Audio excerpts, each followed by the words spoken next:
चींटी और हाथी की कहानी। बहुत समय पहले एक घने जंगल में एक विशाल हाथी और चींटियों का एक झुंड रहता था। जंगल में हर प्रकार के जानवर थे, पक्षी, हिरण, बाघ, बंदर और बहुत सारे छोटे बड़े जीव। हर किसी की अपनी एक खासियत थी, लेकिन हाथी अपनी ताकत और विशालकाय शरीर के कारण जंगल का राजा समझा जाता था। वहीं चींटियां दिखने में छोटी लेकिन मेहनती और एकता की मिसाल थी। हाथी का नाम भीम था। भीम को अपने आकार और ताकत पर बहुत घमंड था। वह सोचता था कि वह जंगल का सबसे ताकतवर प्राणी है और कोई उसकी बराबरी नहीं कर सकता। हर सुबह भीम नदी के किनारे जाता, पानी पीता और मिट्टी में लोटपोट करता। लेकिन रास्ते में वह छोटे जानवरों को तंग करना नहीं भूलता। हिरणों के झुंड को डराकर भागा देना, बंदरों को पेड़ों से गिराने की कोशिश करना और छोटे छोटे झाड़ियों को उखाड़ फेंकना उसकी आदत बन चुकी थी। चींटियों का झुंड। जंगल के पास ही एक चींटियों का घोंसला था। चींटियां मेहनती होती थीं और दिन रात अपने काम में लगी रहती थीं। वे अपने भोजन की व्यवस्था करने में जुटी रहती थीं और एक दूसरे की मदद करती थीं। चींटियों का जीवन सरल था, लेकिन उनकी एकता उन्हें मजबूत बनाती थी। एक दिन भीम पानी पीने के बाद जंगल में घूम रहा था। उसने देखा कि चींटियों का झुंड अपनी पंक्ति में चलकर भोजन इकट्ठा कर रहा है। भीम को मस्ती सूझी। उसने अपने भारी भरकम पैरों से चींटियों की पंक्ति को रौंद दिया।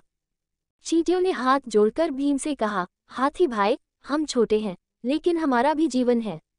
कृपया हमें तंग न करें।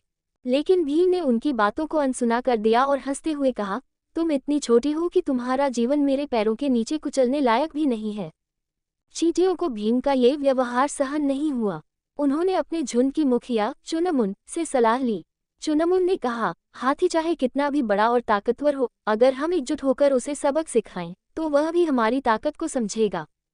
अगले दिन जब भीम नदी के पास सो रहा था, तो चुनमुन और उसकी टीम ने एक योजना बनाई। चींटियों ने धीरे धीरे भीम की सूंड, कान और पैरों पर चढ़ना शुरू कर दिया।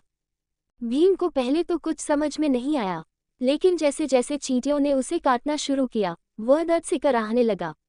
उसने अपनी सूंड हिलाई, कान फड़फड़ाए और इधर उधर भागने लगा। यह क्या हो रहा है? भीम चिल्लाया, मुझे बचाओ। लेकिन चींटियां अपनी जगह डटी रहीं। उन्होंने कहा, हाथी भाई, जब तक तुम माफी नहीं मांगोगे और वादा नहीं करोगे कि छोटे जीवों का सम्मान करोगे, तब तक हम तुम्हें नहीं छोड़ेंगे। भीम को अपनी गलती का एहसास हुआ। उसने माफी मांगी और वादा किया कि अब वह कभी किसी छोटे जीव को तंग नहीं करेगा। चींटियां भीम की बात सुनकर खुशी खुशी उसके शरीर से उतर गईं। भीम ने राहत की सांस ली और कहा, तुमने मुझे सिखाया कि ताकत का घमंड करना गलत है। मैं अब हमेशा सभी का सम्मान करूंगा।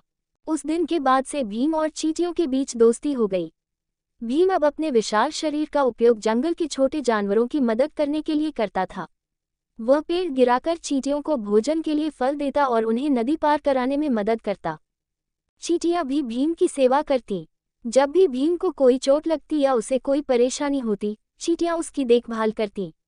ये कहानी हमें सिखाती है कि घमंड करना गलत है। हर किसी का जीवन मूल्यवान होता है, चाहे वह छोटा हो या बड़ा। एकता और विनम्रता से बड़ी मुश्किल को हल किया जा सकता है।